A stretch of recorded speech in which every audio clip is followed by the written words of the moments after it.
March 7-ന് ration കടകൾ അടച്ചിട്ട് വ്യാപാരി സംഘടനകൾ സമരം നടത്തും.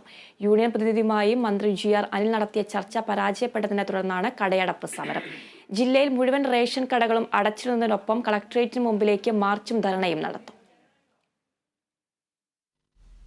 വേതന പാക്കേജ് കാലാനുസൃതമായി പരിഷ്കരിക്കുക, KTPTS ഓർഡറിൽ റേഷൻ വ്യാപാരികളുടെ അവകാശങ്ങൾ അംഗീകരിക്കുക, ക്ഷേമനിധിയിൽ സർക്കാർ വിഹിതം ഉറപ്പാക്കി പരിഷ്കരിക്കുക, വ്യാപാരികൾക്ക് ആരോഗ്യ ഇൻഷുറൻസ് ഏർപ്പെടുത്തുക തുടങ്ങിയ ആവശ്യങ്ങൾ ഉന്നയിച്ചാണ് സമരം.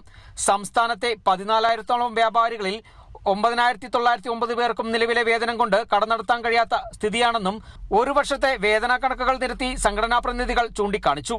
ആ ധർണയിൽ എല്ലാ റേഷൻ വ്യാപാരികളും പങ്കെടുക്കും. ഇതിൻ്റെ ഉദ്ദേശം എന്ന് പറയുന്നത് തന്നെ ഞങ്ങളുടെ ജീവിതമാർഗം, അതായത് വേതന വർധനം ഉണ്ടാകണം. ഞങ്ങൾക്ക് ഇന്ന് കിട്ടുന്ന ആ ശമ്പളം പോരാ, തുച്ഛമായ ഒരു ശമ്പളമാണ് ഇന്ന് റേഷൻ വ്യാപാരികൾ ലഭിക്കുന്നത്. അതുപോലെ തന്നെ സെയിൽസ്മാന് ശമ്പളമില്ല, കട വാടകയില്ല.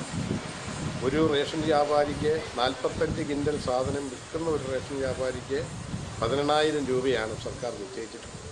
ആ 45 കിൻഡലിൽ സാധനം വിൽക്കുന്നതിന് ആവശ്യമായ അലോട്ട്മെന്റ് ഇന്ന് ലഭ്യമല്ല. 2,402 കടക്കാർ സ്വന്തം കയ്യിൽ നിന്ന് പണം മുടക്കിയാണ് കടവാടകയും വൈദ്യുതി ബില്ലും സെയിൽസ്മാനുമുള്ള വേതനവും നൽകുന്നത്.